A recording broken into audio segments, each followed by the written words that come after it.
Something unexpected just happened, and people are still trying to understand it. At one of Hollywood's most exclusive parties, the night suddenly took a dramatic turn. Justin Bieber and Usher were seen in a tense moment, right in the middle of a private event hosted by Beyoncé and Jay-Z. Yes, that kind of high-profile party. And now 50 Cent has finally spoken about what happened, and his reaction is getting a lot of attention. It was Oscar weekend, and the city was full of celebrities. Inside the party were big names like Hailey Bieber, Michael B. Jordan, Timothée Chalamet, Taylor Swift, and many other A-list stars. This is usually the kind of event where everyone stays relaxed, smiles for cameras, and keeps things professional.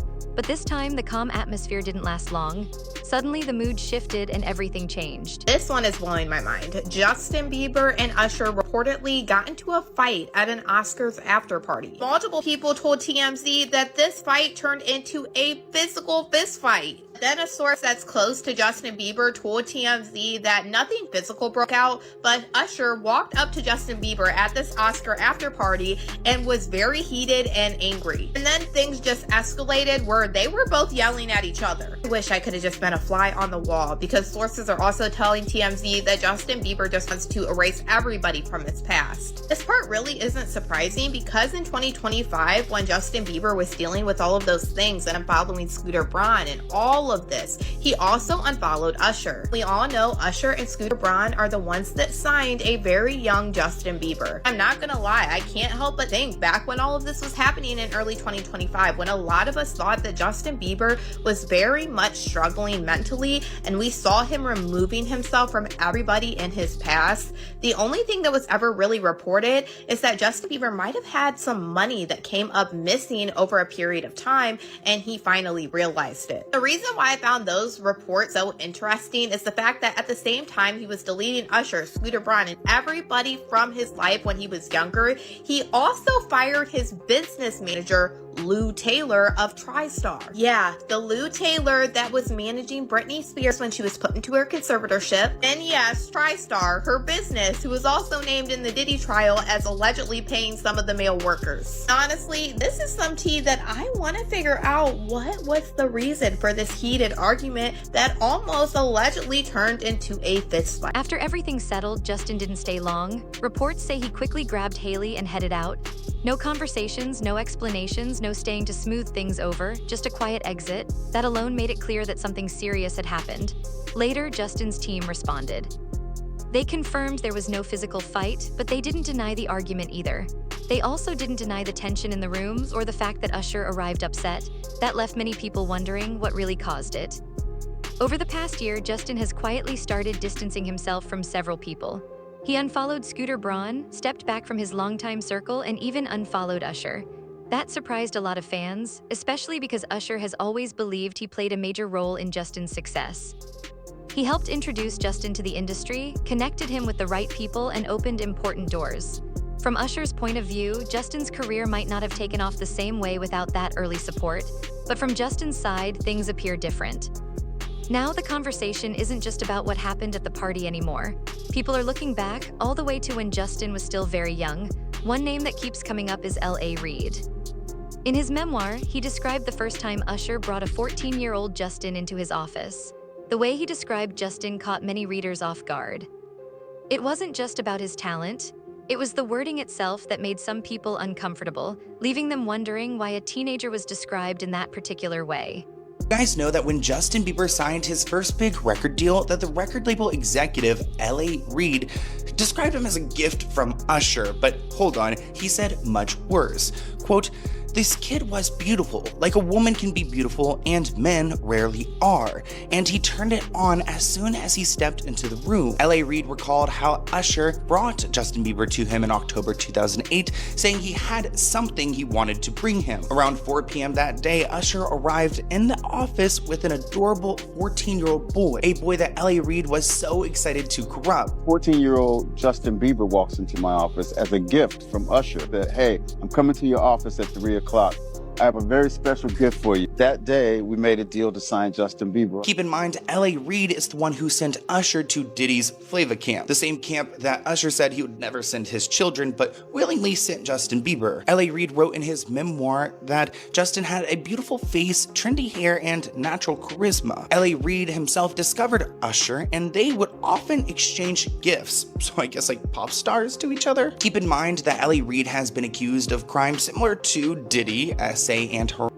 He was quoted saying, "I could see immediately that Justin's hair would be every bit as important as his songs, his voice, his face, his presence." These people absolutely objectified Justin Bieber in the worst way possible, and I'm looking forward to their downfall. Usher has also spoken about his own early experiences in the industry. He once shared that, as a teenager, he was exposed to a lifestyle that felt overwhelming and confusing. At the time, he said he didn't fully understand everything happening around him, but he later realized just how intense that environment really was. Looking back, Usher admitted those experiences shaped his perspective. In fact, he later said he would never place his own children in a similar situation. That statement has resurfaced now, with many people connecting it to the growing conversation around Justin's early years in the industry. A lot of people believed that, Usher was groomed by Diddy. He wasn't only groomed by Diddy, he was groomed by L.A. Reid, the rest of them too, man. Because they knew what happened. Then they came out and brought him back, and all of a sudden, he's getting all the great tracks. He's getting all the songs. They making him into this star, even though he may have been a...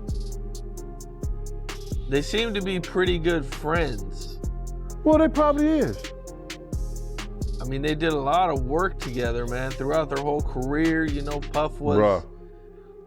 Early in his career, Puff and Usher were working together. When Usher was just a kid, all the way up. I mean, I think there's videos from not too long ago when they were together, and Puff is making jokes about how they used to wrestle for the Frosted Flakes in the morning. And, yeah, I bet they did.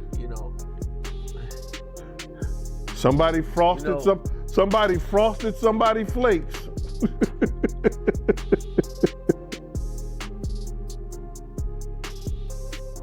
Without the milk. What do you think it is that keeps Usher from coming out or saying anything? Because, dog, you gotta realize in that industry, a lot of people stand back and say, well, it happened to me. That's how some of them people pay their dues. Fans are now asking if that's really how he felt back then. Why was Justin moving in the same circles? Because when you watch him today, you see a very different Justin, quiet, reserved, cutting ties without drama. It seems he may have endured a lot under the guidance of those two, especially Usher. Jaguar Wright, known for speaking out about the music industry, stepped forward with bold claims about what she believes happened behind the scenes. To be clear, these are her allegations, not verified facts, but they're gaining attention because they connect pieces of a story people have already been questioning. She claimed that Usher played a bigger part than most realize in introducing a young Justin Bieber to Sean Diddy Combs. According to her, this wasn't just normal industry networking, it went deeper and it was more serious. Because I think if a victim comes out against Usher, it'll show how egregious it is. Because if he can be a predator, then anybody can be a predator. Can't smile in your face the whole time. You feel what I'm saying? Like, people look at Usher, they don't see that. They're not seeing the victim. They're not seeing that boy that got rushed to the hospital. They're not seeing what the intentions was in his heart when he took Justin Bieber there. Oh. Let's be honest. He took Justin Bieber there. Diddy had been trying to get to Bieber for a minute. And his management was backing him off. But it wasn't until Usher took over management and had guardianship and gave temporary guardianship to the diddler for 48 hours. Think about that. He had already been to the hospital. That situation that Gene was talking about. And you still took Bieber there but you got custody of him first. Diddy had already tried. They wouldn't let him. Actually, someone made reference to the fact that Diddy trying to get at Bieber the way he was trying to get at Bieber was looking a little predatory. And then Usher came in and discovered it and managed him and got custody of him and promised to look after him. And then he sent him to the diddler. Does that sound like a good guy? It's horrible. It's horrible. Does that sound like a good guy? Now that we know what Diddy's really like, what kind of do you gotta be to take another boy, another talented boy, and put him in your place so it ain't gotta be you no more? Because that's what do. They get victims, and then once they get to a certain age and they get too old for them to enjoy them, they send them out to go get other young.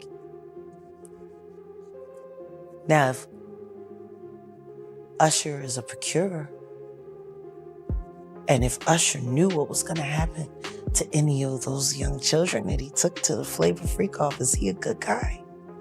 Because look at the timeline people often mention. Justin was very young, still learning, still putting trust in the adults around him, and the people guiding him, they were some of the biggest, most powerful names in the music industry. Usher understood the risks better than anyone.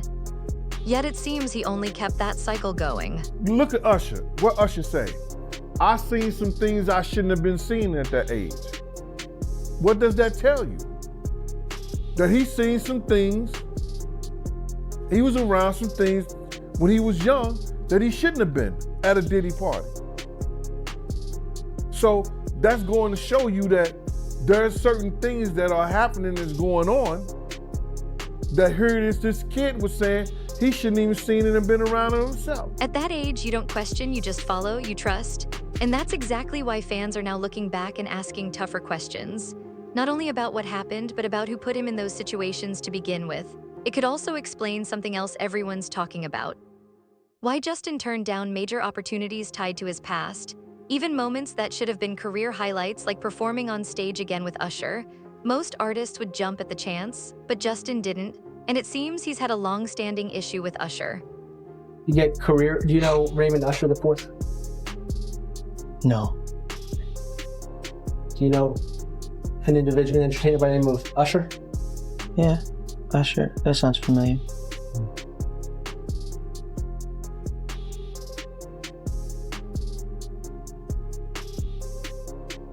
Isn't it true that Usher was instrumental in starting your career? What does that have to do with this litigation, Mr. DeKalb? This is just you trying to the client. Before we came back here, you had asked me. She's going to let her read back the question. Thank you for your memory. It's about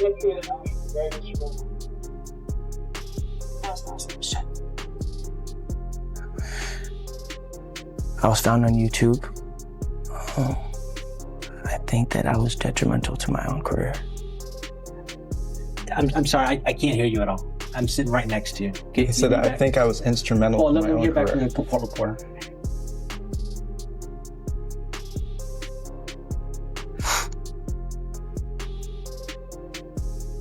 Instrument. Said I think I was instrumental in my own career. Thank you, sir. But my question was Usher, was he helpful to your professional career? Yes. Is Usher a close friend of yours? Yes. Is Usher a confidant?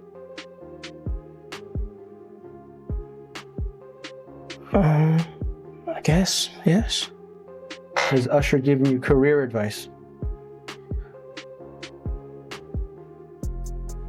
Is this an interview or a deposition? I'm confused. Please, sir. And now people think they might understand why. The hardest part is that it wasn't just Usher and L.A. Reid. Justin's former manager, Scooter Braun, also did some truly shocking things to him. At one point, Scooter even admitted something that stunned many. He said there was a moment when he genuinely feared Justin might not make it through the night, that things had gotten so severe he worried Justin wouldn't wake up the next morning. There ever a time that you looked at him and be like, yo, we lost this kid? There was a time where I would go to sleep almost every night when he had the money to fly away from me. And I was worried every night that I was going to lose him. And that was the time where I was telling him he's not allowed to work. And he used to yell and scream at me, and like he wanted to put music out, he wanted to tour, but I thought if he did that, he would die.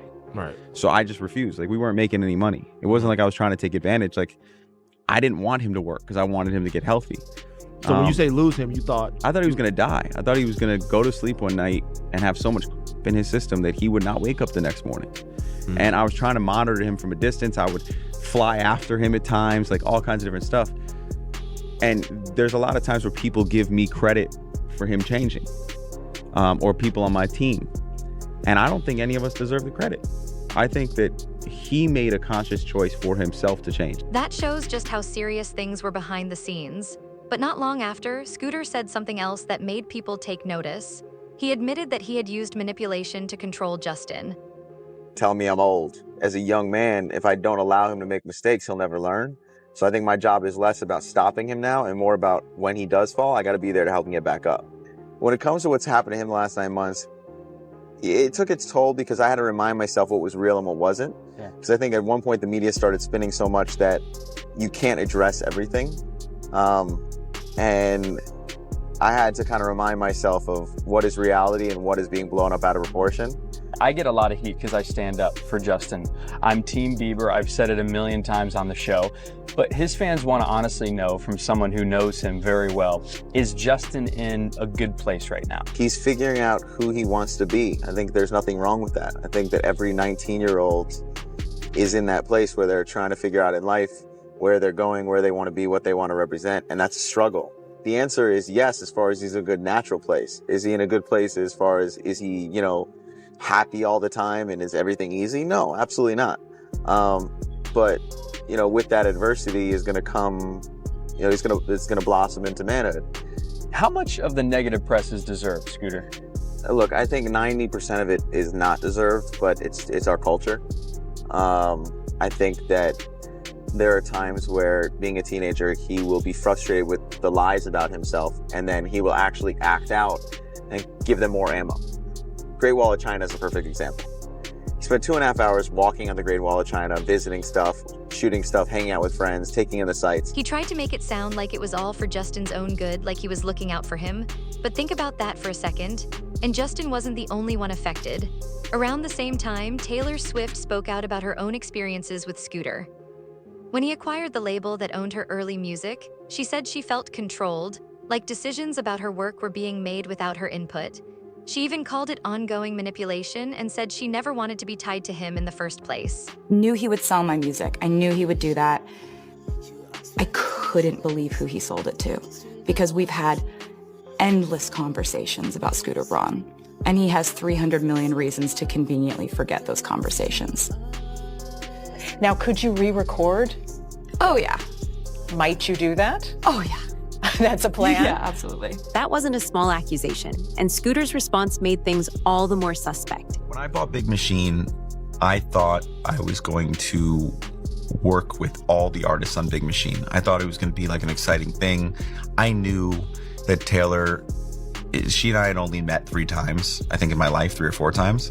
And one of the times, it was years earlier, it was really a great engagement. She invited me to her private party, and we respected each other. We had a great engagement. In between that time, since I'd seen her last, I started managing Kanye West. I managed Justin Bieber. I knew she didn't get along with them. I had a feeling, this is where my arrogance came in. I had a feeling she probably didn't like me because I managed them, but I thought that once this announcement happened, she would talk to me, see who I am, and we would work together. And the announcement came out, and I'm calling Scott Borchetta and saying, hey, send me her number.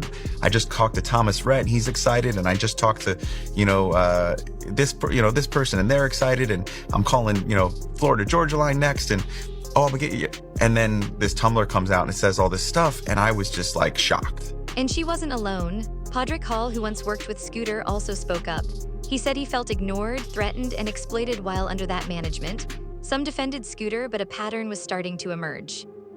Even with stars like Ariana Grande, there were moments when people questioned just how much pressure was being placed on her, especially during some of the most difficult times in her life. Ariana has a hell of a voice, and she is the sweetest, nicest person. And it's a pleasure to work with her because everything that happens to her is so exciting. Well, apparently it hasn't always been a pleasure working with Ariana Grande. Scooter Braun is opening up about the time she fired him. At the end of the day, I just sort of have to focus, know my truth, work hard, be nice to everyone you meet, and just not fight back. I try to create and maintain, but sometimes it's very hard. Speaking at Fast Company's Innovation Festival this week, Scooter revealed the Break Free singer let him go in 2016, hinting it was all due to her boyfriend at the time. Quote, "I could have said a lot of stuff, and in fact, my team wanted me to. They were like, never take her back. But I just said, let's stay quiet and let our truth be our actions." Adding, when boyfriends leave, she starts to see the light on some stuff. Scooter took Ariana back on as a client, and he says the whole thing actually made him a better manager. Quote, "I had never been fired before. It made me know that as much as you give to people in a service business, you can never expect anyone to reciprocate. You have to do it for the right reasons, and if you get screwed over in the end, so be it." She needed to do, what was right and work hard, and my work will speak for itself. Now, it's unclear who the, quote, boyfriend was, as the timing falls somewhere between Ariana's relationships with Big Sean and Mac Miller, who died unexpectedly at the age of 26 this September. Scooter later admitted he pressured her to perform again after a tragedy, saying he thought it was the right thing. Maybe it was, but it still shows just how intense that environment could be. Individually, each story might not seem like much, but together they begin to reveal a bigger picture. A system where young talent is pushed hard, tightly controlled, and sometimes left on their own when things go wrong. So when you look back at Justin, his behavior starts to make a lot more sense. I watched a video of an interview of Justin Bieber, and he was talking about Billie Eilish. And he was like, he was broke, almost in tears. He's like, "I just want to protect her. I just want to keep her safe." Yeah. What do you think he went through? Because he knows what's been happening to Billy. Just like everybody knew what was happening to Millie Bobby Brown girl with Drake. These people are monsters. Could this be connected to everything he went through resurfacing over the past 2 years? It certainly wouldn't have been easy to ignore what happened in his early teens, especially as Diddy's own controversies were coming to light during the same period. On top of that, the added fear that something damaging about him might be revealed must have taken a serious toll. Justin Bieber is talking as much as he can, but I'm sure it's difficult for him to do, considering the fact that he's on those tapes. And I can tell you right now, every young man that was taken advantage of by Diddy was not only and hallucinated and put under some form of weird hypnosis, they've all committed crimes, whether they were in their right mind or not. In order to be that close to that kind of devil, you have to have some kind of dirt on you. That's the only way he'll trust having you around. I have no doubt in my mind Justin Bieber was put in a compromising situation somewhere along the way.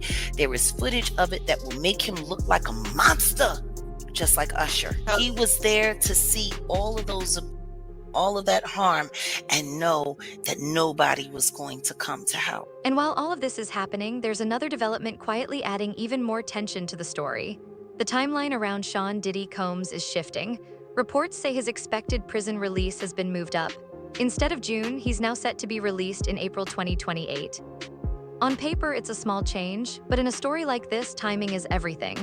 This matters because anyone who speaks out, or even might speak out, against Diddy could face retaliation once he's free. 50 baby mama stories. They're gonna try to get girls that he probably dated, that he had problems and issues with and stuff like that. You know what I'm saying? They're gonna try to do the same thing they probably did to R. Kelly or Puff or whatever like that, and people tell their stories. You understand? But, they trying to retaliate on what he did. Let him go ahead, bruh. Because I think he ready for it.